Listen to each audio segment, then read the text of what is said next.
Every year, over 3.5 million truckers drive America's highways, covering billions of miles through the loneliest stretches of our continent.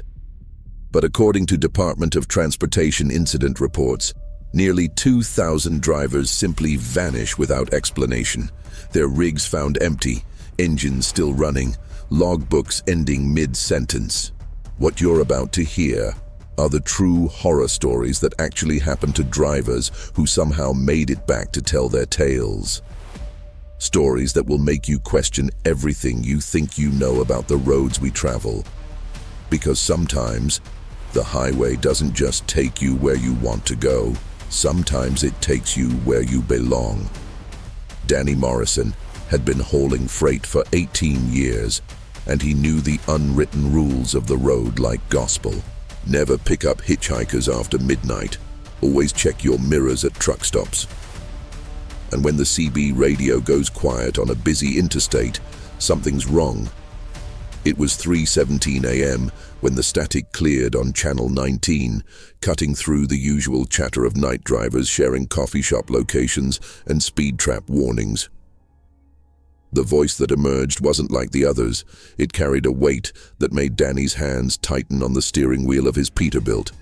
"Eastbound driver in the blue rig," the voice said, calm as Sunday morning but wrong in every way that mattered. "You're running behind schedule." Danny glanced at his logbook, then at the GPS display glowing green in the dashboard darkness. He was actually 20 minutes ahead of his delivery window, making good time through the empty stretches of Wyoming, where the highway stretched like a black ribbon under stars that seemed too bright, too close. The voice continued, unbothered by Danny's silence. "Take the next exit. There's something you need to see." The thing that made Danny's blood run cold, that made him reach for the CB handset with trembling fingers, wasn't the command in the stranger's voice or the way it seemed to know his exact location on a highway where he hadn't seen another soul for 50 miles. It was simpler than that, and infinitely more terrifying. The voice knew his name before he said it. Danny's thumb hovered over the CB handset. But the radio had gone dead again, not the comfortable silence of sleeping truckers, but the absolute quiet that felt like the world holding its breath. He'd driven this stretch of I-80 hundreds of times, knew every curve and grade like the lines on his own palms. Mile marker 237 should have been in his rearview mirror an hour ago. But there it was again, caught in the sweep of his headlights like a ghost refusing to be buried. The same white reflective numbers, the same slight lean to the left where some drunk driver had clipped it years back. Danny pressed harder on the accelerator, watching his speedometer climb past 70, past 80, the diesel engine humming with the effort. These scary trucker stories, real-life scenarios that drivers whispered about at loading docks, he'd always figured them for tall tales told to spook rookies. The mile markers should have been counting up as he drove east, each one marking his progress toward the Colorado border. 238, 239, 240, simple math, reliable as sunrise. Instead, he kept passing the same damaged post, the same small dent in the guardrail beyond it, the same cluster of roadkill that should have been miles behind him. His CB crackled once with phantom static, and in that brief burst of white noise, he could have sworn he heard laughter. Danny checked his fuel gauge, checked his GPS, checked the clock on his dashboard that seemed to be moving normally even as everything else had gone wrong.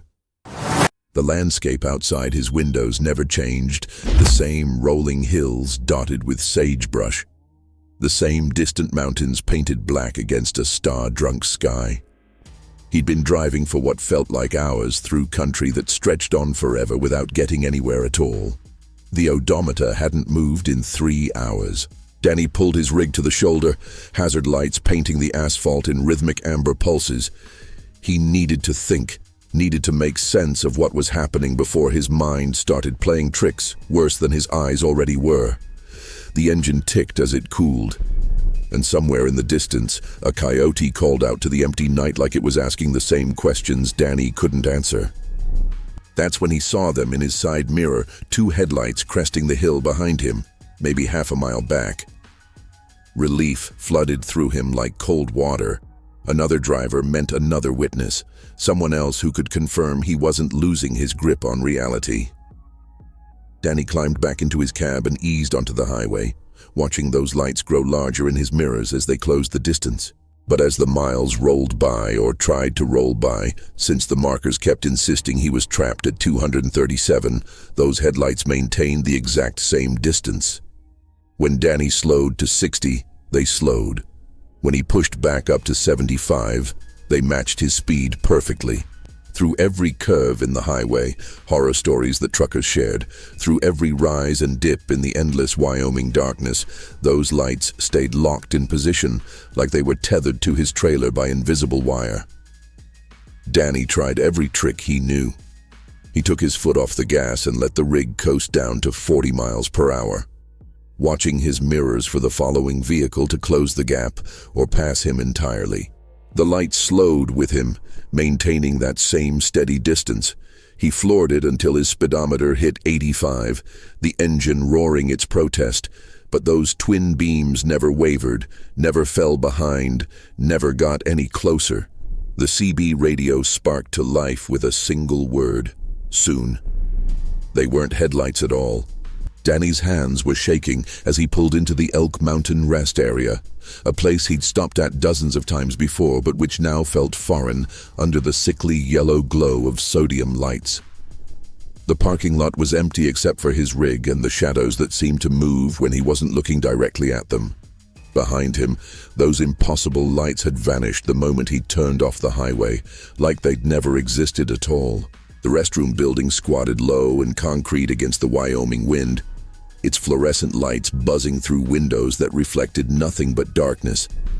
Danny told himself he just needed to splash cold water on his face, get his head straight, maybe figure out if his CB radio was picking up some kind of atmospheric interference. Paranormal road encounters were the stuff of internet forums and late-night radio shows, not something that happened to sensible drivers with clean records and 20 years behind the wheel. Inside, the mirrors above the sink were old and spotted with age, the silver backing peeling away in places like diseased skin. Danny turned on the tap and cupped cold water in his palms, letting it run down his face and drip onto the cracked linoleum floor. When he looked up, his reflection stared back at him, tired eyes, 2 days of stubble, the lines around his mouth that came from too many years of highway coffee and not enough sleep. But something was wrong with the image looking back at him. The reflection's lips were moving, forming words Danny couldn't hear through the glass. Its eyes held an expression of desperate warning, and its hands were pressed against the mirror's surface as if trying to break through from the other side. Danny stumbled backward, knocking over the trash can, his heart hammering against his ribs like a caged animal trying to escape. His reflection waved goodbye first. Danny burst through the restroom door and ran to his truck, fumbling with his keys as the night air cut through his sweat-soaked shirt like ice. The cab felt like sanctuary until he noticed his fuel gauge sitting at 3/4 full. The same level it had read when he'd started this run in Utah 12 hours ago. He'd burned through at least 200 gallons since then, maybe more with all the time spent idling while he tried to make sense of what was happening to him. He pulled out his logbook and flipped through the pages, looking for fuel receipts, pump numbers, anything that would prove he'd stopped to fill up in Rock Springs like he did on every eastbound run. The pages were there, his handwriting, the dates, the mileage, but the fuel purchases were missing. According to his own records, he'd driven over 500 miles on what truckers see at 3 a.m. on empty highways without buying a single gallon of diesel. The engine started on the first try, purring like it was fresh off the assembly line instead of a 10-year-old workhorse with 300,000 miles on the odometer. Danny checked his gauges again. Oil pressure normal, coolant temperature steady, fuel tank impossibly stubbornly full.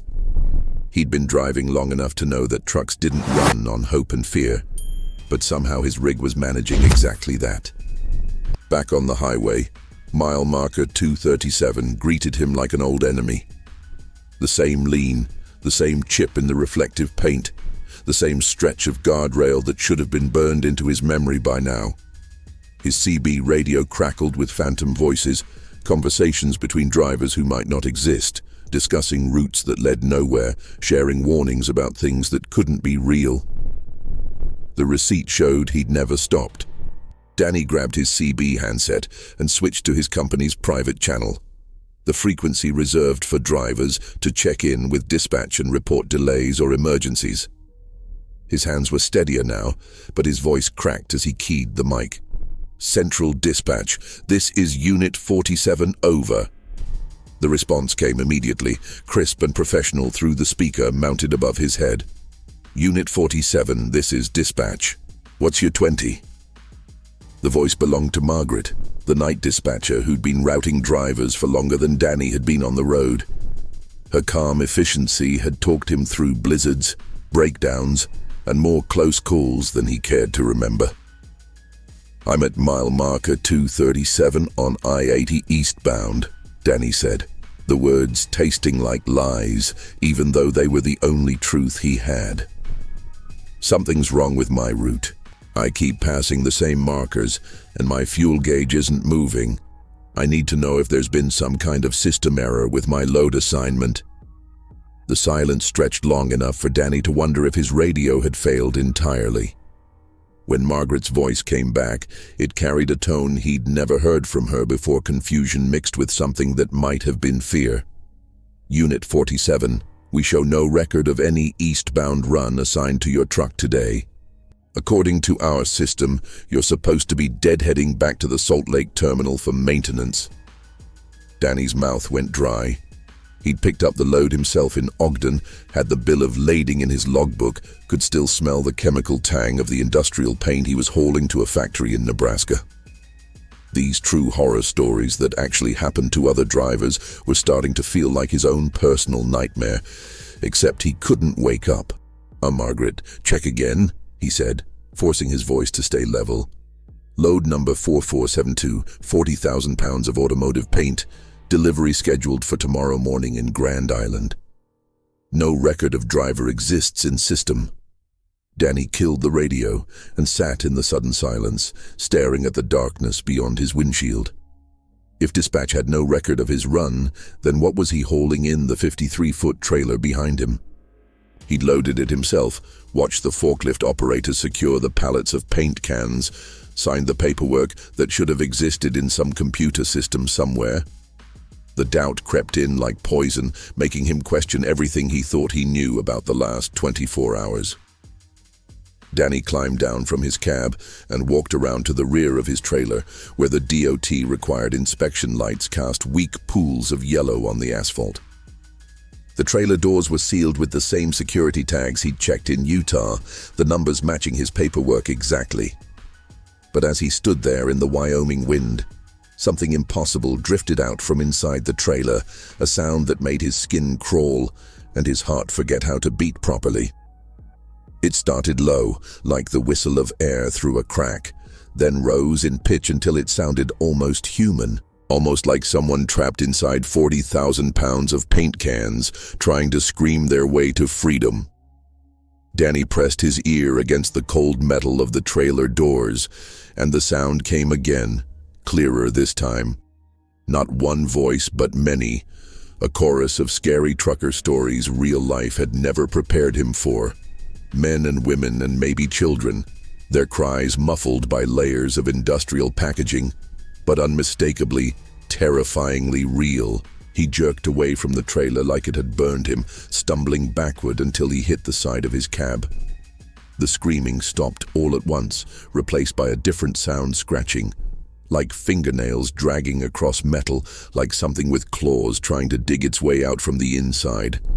Something inside was trying to get out. Danny threw himself back into the cab and fired up the engine, not caring that he was fleeing from his own trailer like a man possessed. The sounds had stopped, but he could still feel them crawling under his skin like living things. He needed fuel, real fuel, not whatever impossible physics were keeping his tank full, and he needed witnesses, other people who could confirm that the world still made sense. His GPS showed 3 truck stops within the next 50 miles. A TA travel center, a pilot, and a mom-and-pop operation called Dusty's that had been serving drivers since the 70s. Danny had stopped at all of them before, knew their layouts, their coffee quality, which ones had the cleanest showers and the friendliest night clerks. The highway horror stories always happened to drivers alone in the dark, never to guys surrounded by other truckers and the normal bustle of commercial traffic. The first exit ramp was exactly where his GPS said it would be, curving away from the interstate toward the constellation of lights that marked civilization in the emptiness. But when Danny followed the ramp, it led to nothing but an empty field where prairie grass waved in the wind like the ocean. No truck stop, no fuel pumps, no building of any kind, just the ghost of an off-ramp that ended in dirt and darkness. At the second exit, he found the concrete pad where a travel center should have stood, the rectangular outline still visible in the earth like a foundation that had been ripped away by giant hands.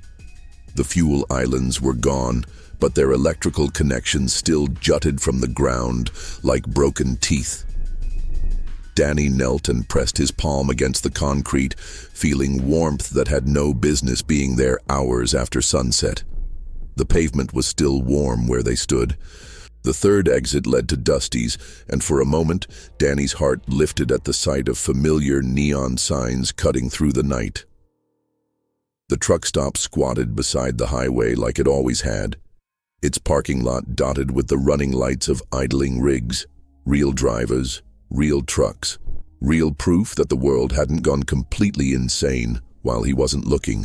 Danny pulled into the lot and parked beside a blue Peterbilt that looked exactly like his own, same model year, same extended sleeper, even the same chrome exhaust stacks that he'd spent extra money on because they made the rig look like something special. The driver was standing beside his truck, checking his tires with a flashlight, and when he looked up at Danny's approach, the beam illuminated a face that made Danny's blood turn to ice water in his veins.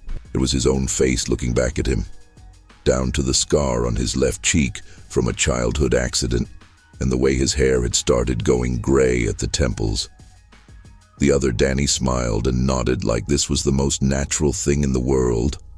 Like paranormal road encounters between identical truckers happened every day on America's highways. "Hell of a night to be running freight," the other Danny said, his voice carrying the same Oklahoma drawl that Danny heard in his own speech. "You having any trouble with your dispatcher? Mine seems to think I don't exist." He laughed at his own joke, but there was no humor in the sound, just the hollow echo of something pretending to be human. Danny's doppelganger pulled out a logbook that looked identical to his own, flipped to a page that showed the same route, the same load, the same impossible fuel receipts that didn't exist. When he turned slightly, the truck stop's lights revealed the license plate on his Peterbilt. He was driving the same license plate. Danny backed away from his double, mumbling something about needing coffee, needing to check his route, needing anything that would get him away from that familiar face wearing an expression he'd never seen in his own mirror. Inside Dusty's, the fluorescent lights buzzed like angry wasps, and the night clerk looked up from his magazine with eyes that reflected the light wrong, like an animal caught in headlights. The coffee tasted like burnt motor oil, but Danny drank it anyway, hoping the caffeine would burn away whatever hallucination had taken hold of his mind. Through the window, he watched his doppelganger climb into the identical Peterbilt and pull out of the parking lot, heading west on I-80 like he was running the same route in reverse. The truck's taillights disappeared into the darkness, leaving Danny alone with what truckers see at 3 a.m. on empty highways when the world stops making sense. Back on the road, Danny tried to focus on the simple act of driving, checking mirrors, maintaining speed, staying between the lines that marked the boundaries of sanity. But something fundamental had changed while he was inside the truck stop. The mile markers were still there, still catching his headlights every 1/10 of a mile, but now they were counting backward. 236, 235, 234, each one taking him further from his destination and closer to something he didn't want to understand. The realization hit him like a physical blow. If the markers were counting down, and if his truck was pointed east like it had been all night, then he wasn't moving forward anymore. He was traveling backward along the same stretch of highway, retracing every mile he'd covered since this nightmare began. The GPS on his dashboard showed him moving steadily toward the Colorado border, but the mile markers told a different story entirely. He'd been driving home all along. Danny pulled over again, this time at a scenic overlook where tourists stopped during daylight hours to photograph the endless Wyoming landscape. The parking area was empty except for his rig and the wind that howled across the plains like something searching for prey. He needed to think, needed to piece together what was happening before his sanity snapped like an overstressed cable. Inside his sleeper berth, Danny turned on the dome light and spread his logbook across the narrow bunk. Every entry was in his handwriting, every signature looked authentic, but the details made no sense when he tried to trace his route backward. According to his own records, he'd somehow driven through 3 states without buying fuel, delivered loads that didn't exist to companies that had no record of him. That's when he found them, a stack of business cards sitting on his pillow where nothing had been when he'd started this run. The cards were expensive, heavy stock with raised lettering that felt real under his fingertips. Each one bore the same message: Highway Maintenance Division, with a phone number he didn't recognize and an address that listed only mile marker 237, Interstate 80, Wyoming. The cards weren't there when he'd done his pre-trip inspection in Utah. He was certain of that. Danny always checked his sleeper before starting a long haul, making sure everything was secure and in its place. But somehow, while he'd been wrestling with impossible fuel gauges and screaming cargo, someone had been inside his truck. Someone had left these true horror stories that actually happened, calling cards like breadcrumbs, marking a trail he didn't want to follow. The phone number on the cards had too many digits, and the address referenced a mile marker that shouldn't exist on any official highway map. But when Danny held one of the cards up to the dome light, he could see additional text bleeding through the paper like invisible ink becoming visible. They were printed with tomorrow's date. Danny shoved the cards into his shirt pocket and climbed back behind the wheel, his hands trembling as he started the engine. The mile markers continued their backward countdown, 233, 232, 231, leading him towards something that waited at the end of this reversed journey. Ahead, the familiar blue signs of a dotty way station appeared in his headlights, the kind of mandatory stop that every commercial driver knew by heart. The station was open, its inspection bays lit up like an operating theater in the middle of nowhere. Danny had been through this particular way station dozens of times before, knew the routine of pulling onto the scale, waiting for the green light, getting waved through or pulled aside for inspection. But as he rolled his rig onto the platform, something felt wrong about the people working the night shift. The scale house windows glowed with warm yellow light, and he could see the inspectors moving around inside, checking paperwork, monitoring their computers, going through the motions of their job with mechanical precision. But when one of them stepped outside to wave him forward, Danny noticed something that made his blood freeze in his veins. The man cast no shadow on the brightly lit concrete, despite standing directly under a bank of floodlights. More workers emerged from the building, a woman with a clipboard, a supervisor with dough-tea patches on his uniform, all of them moving with the same unnatural smoothness. They surrounded his truck, checking his permits, examining his logbook, asking questions about his route and destination in voices that sounded human but felt wrong. None of them cast shadows on the ground, as if the light passed right through them like they were made of nothing but memory and intention. The supervisor handed Danny back his paperwork with a smile that never reached his eyes, then pointed toward the exit ramp that would return him to the highway. As Danny pulled away from the scale, he caught sight of the workers in his side mirror. Their eyes reflected like highway signs. Danny floored the accelerator, desperate to put distance between himself and the way station, where people without shadows processed paperwork for drivers who might not exist. The mile markers continued their relentless countdown, 229, 228, 227, each one bringing him closer to whatever waited at the end of this backward journey through scary trucker stories real life had become. An on-ramp appeared ahead, its familiar curve designed to merge traffic smoothly onto the interstate. Danny had navigated thousands of these ramps over his career, understood the physics of acceleration and merging, knew how to time his entry into the flow of highway traffic. But as he took this ramp, something fundamental broke in the geometry of the road. The curve kept curving, bending back on itself like a snake swallowing its own tail. What should have been a simple quarter-mile merge became a spiral that defied every law of engineering and physics Danny understood. His speedometer showed him moving at highway speed, but he never reached the main interstate. The ramp just kept turning, banking steeper and steeper until he felt like he was driving on the inside of a cylinder. Through his passenger window, Danny could see the same landscape rolling by again and again, the same cluster of juniper trees, the same weathered billboard advertising a casino that was probably hundreds of miles away. The same stretch of fence line that seemed to mark the boundary between the real world and whatever place he'd stumbled into. His fuel gauge still read 3/4 full, his engine still purred like it was running on something other than diesel, and his CB radio crackled with voices that might have been echoes of his own. The ramp continued its impossible spiral, and Danny realized with growing horror that he wasn't just driving in circles anymore. The road itself had become a loop, a piece of highway horror stories that consumed its own geometry. The ramp was eating its own tail. Danny managed to break free from the spiraling ramp by simply stopping his truck and refusing to drive another inch until the world remembered how roads were supposed to work. When he started moving again, he found himself back on I-80, still heading in reverse toward mile marker 237, but at least traveling in a straight line that obeyed the basic laws of physics. His CB radio had been quiet for the last hour, but now it burst to life with a symphony of voices that made his skin crawl. These weren't the usual highway conversations between drivers sharing traffic updates and weather reports.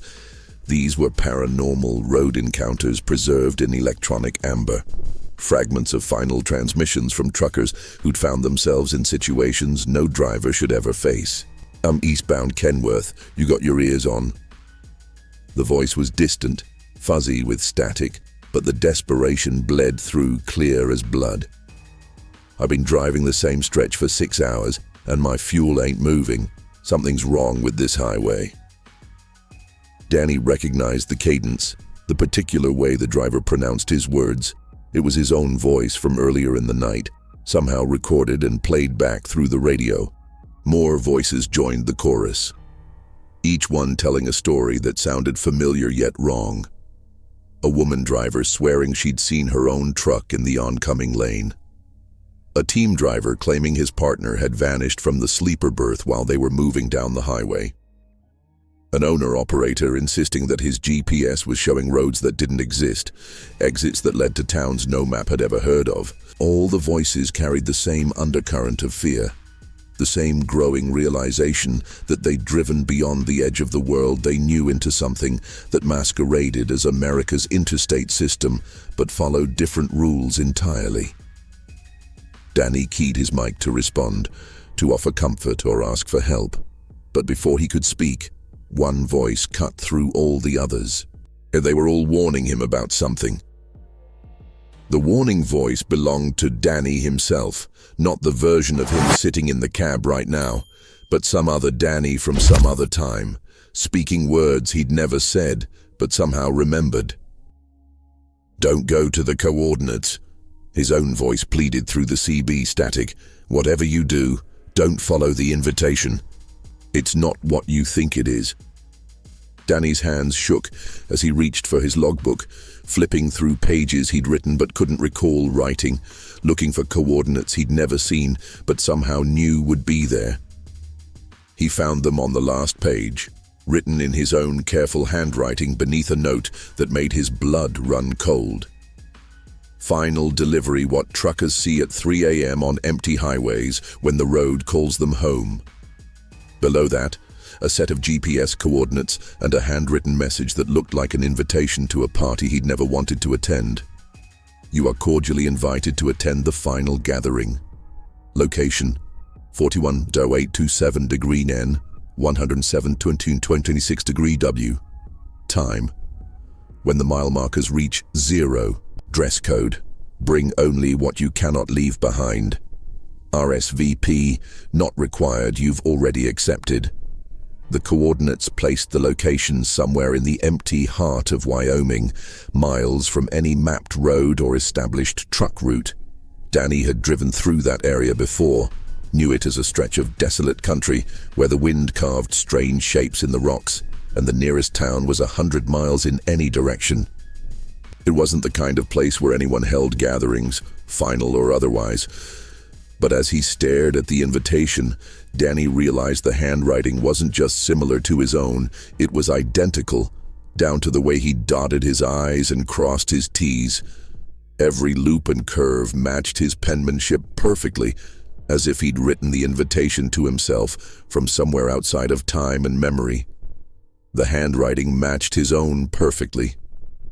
Danny programmed the coordinates into his GPS with fingers that felt like they belonged to someone else. The device calculated the route instantly, drawing a thin blue line that led away from I-80 onto secondary highways and dirt roads that probably didn't exist on any official map. The estimated arrival time showed 3:33 a.m., which was impossible since his dashboard clock had been stuck at 3:17 for what felt like hours. As he followed the GPS instructions, the landscape around him began to change in ways that hurt to look at directly. The rolling hills flattened into perfect geometric shapes. The scattered vegetation arranged itself in patterns that suggested intelligence, but not human intelligence. The night sky, which had been full of stars when this journey began, now showed only a handful of lights that pulsed in rhythm with his heartbeat. The secondary road turned to gravel, then to dirt, then to something that might have been a road if roads could exist in places where physics worked differently. His headlights carved through darkness that seemed thicker than normal air, revealing landmarks that shifted position when he wasn't looking directly at them. These true horror stories that actually happened to other drivers were becoming his own personal nightmare, and he couldn't wake up because he wasn't sure he was asleep. The GPS announced his arrival at the coordinates with a cheerful electronic chime that sounded obscene in the unnatural silence. Danny brought his truck to a stop and looked around at nothing. No buildings, no other vehicles, no signs of the gathering the invitation had promised. Just empty space that extended in all directions, surrounded by the kind of darkness that existed before the invention of light.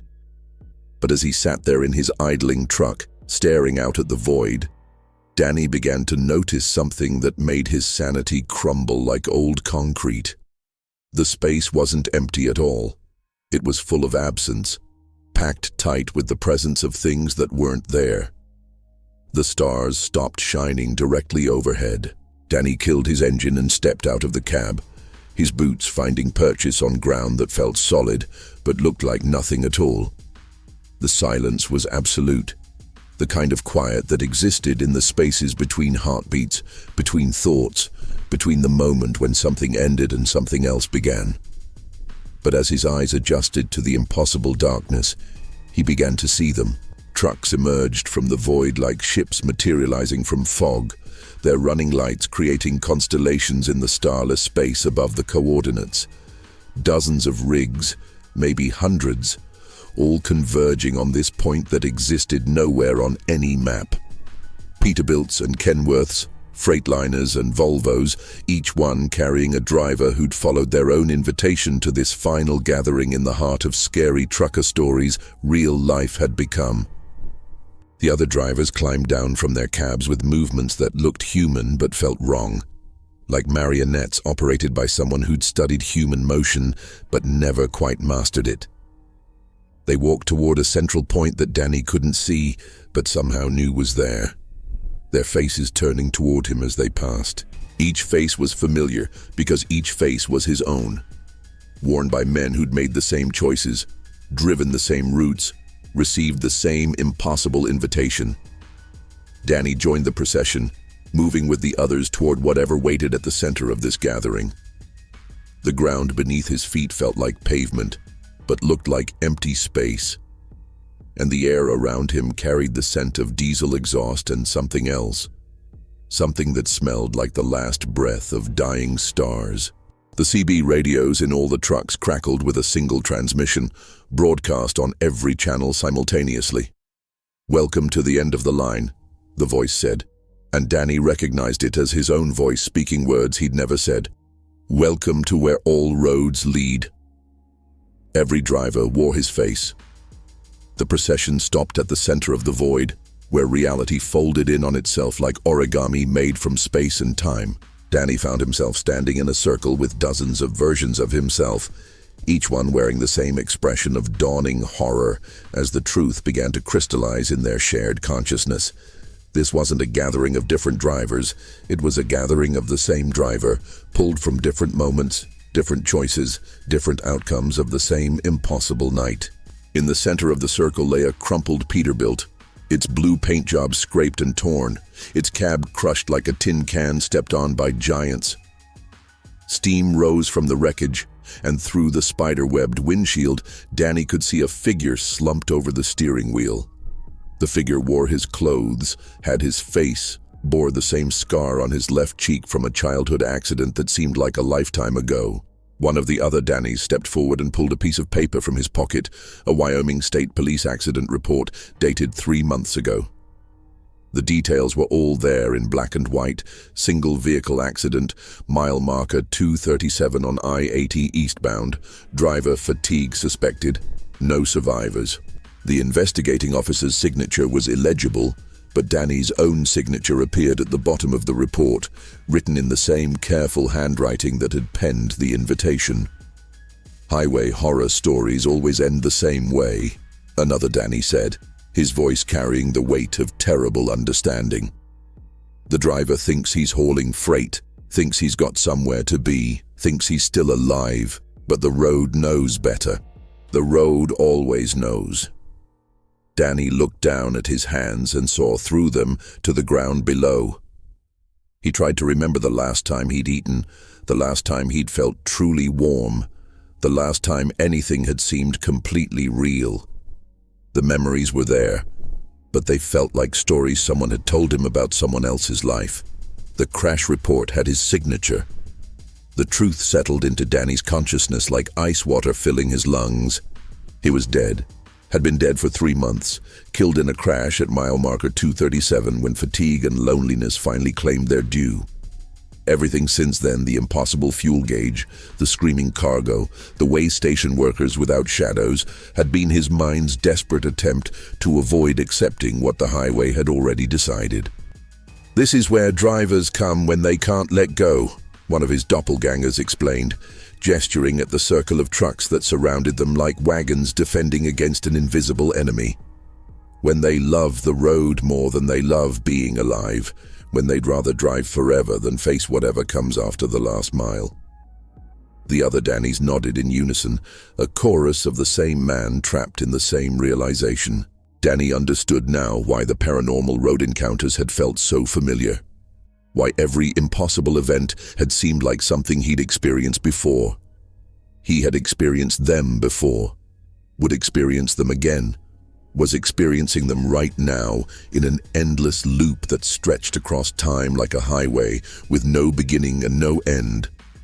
Every time he thought he was starting a new run, he was really just returning to the moment of his death, trying to drive past it, trying to outrun the truth that waited at mile marker 237. "How many times?" Danny asked, though he wasn't sure which of the Dannys he was talking to, or if he was talking to himself. "Every night," they answered in unison. "Every time you think you're heading east toward Colorado, you're really heading back to where it happened." What truckers see at 3 a.m. on empty highways is the same thing they see every night, the moment when the road finally wins. Their drivers climbing back into cabs that existed in different loops of the same eternal journey. Danny watched himself walk away dozens of times, each version returning to relive the same impossible night until some cosmic odometer finally rolled over and set them free.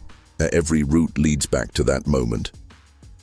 As the other versions of himself disappeared back into their own loops of highway purgatory, Danny found himself alone with the wreckage of his real truck and the weight of a choice he'd been avoiding for 3 months.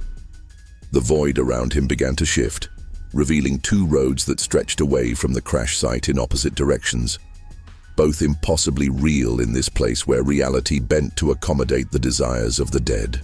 The first road led back to I-80, back to mile marker 237, back to the endless cycle of impossible runs and supernatural encounters that had become his existence since the night he'd fallen asleep behind the wheel.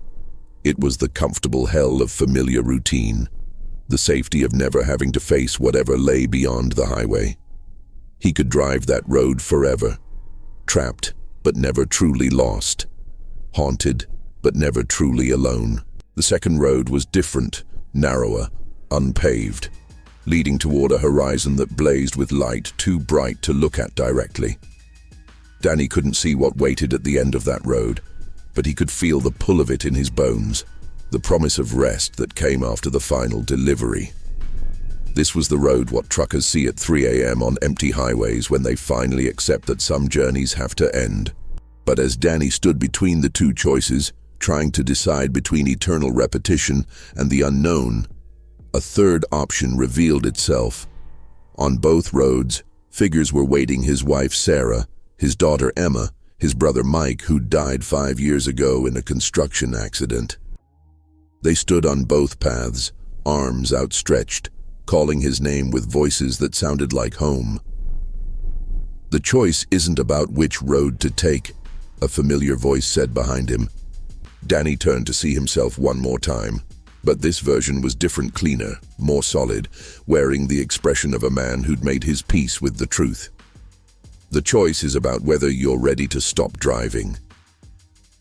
His family was waiting at both exits. Danny looked at the 2 roads, at the familiar faces calling to him from both directions, and finally understood the cruel mathematics of his situation. The highway had given him exactly what he'd always claimed to want: the chance to drive forever, to never have to stop, to never have to face the end of the road. But forever was a longer time than any driver should have to spend behind the wheel, even one who'd loved the highway more than he'd loved his own life. He thought about Sarah waiting for him at home, probably still setting a place for him at dinner out of habit and hope. He thought about Emma, who'd just started college and needed her father's voice on the phone telling her that everything would be okay. He thought about all the loads he'd never deliver, all the miles he'd never log, all the sunrises he'd never see breaking over the eastern horizon of a country that had been his life and his love and his doom. The choice, when it finally came, was simpler than all the true horror stories that actually happened had made it seem. Danny walked back to his wrecked Peterbilt, climbed into the crushed cab, and placed his hands on the steering wheel one last time. The engine started despite the damage, purring like it had when the truck was new and Danny was young, and the road ahead seemed infinite with possibility. He put the truck in gear and drove toward the light, toward the road that led away from mile marker 237, and the endless loop of highways that went nowhere. In his mirrors, he could see the void closing behind him, sealing off the route back to the world of the living, where trucks ran on diesel and time moved forward and drivers eventually had to stop for rest. The CB radio crackled to life one final time, and Danny smiled as he heard a familiar voice, his own voice, but younger, more frightened, calling out into the night from another blue Peterbilt on another impossible run. "Eastbound driver, you got your ears on. I've been driving the same stretch for hours, and something's wrong with this highway." The CB crackled with a new voice seeking help. The highway remembers everything, every mile driven in anger, every load hauled in desperation, every driver who loved the road more than they loved going home. Mile marker 237 on Interstate 80 still stands in the Wyoming darkness, counting off the miles for travelers who pass it without knowing what happened there 3 months ago. Or what happens there every night when the clock strikes 3:17 and refuses to move forward. Danny Morrison's truck was found the next morning by a state trooper making his rounds, the cab crushed beyond recognition, the trailer empty despite the bills of lading that showed 40,000 pounds of automotive paint. The official report cited driver fatigue, but the investigating officer couldn't explain why the fuel tank was still 3/4 full, or why the CB radio was broadcasting on channels that didn't exist, or why the mile marker nearest the crash showed signs of being struck repeatedly by vehicles that left no other trace.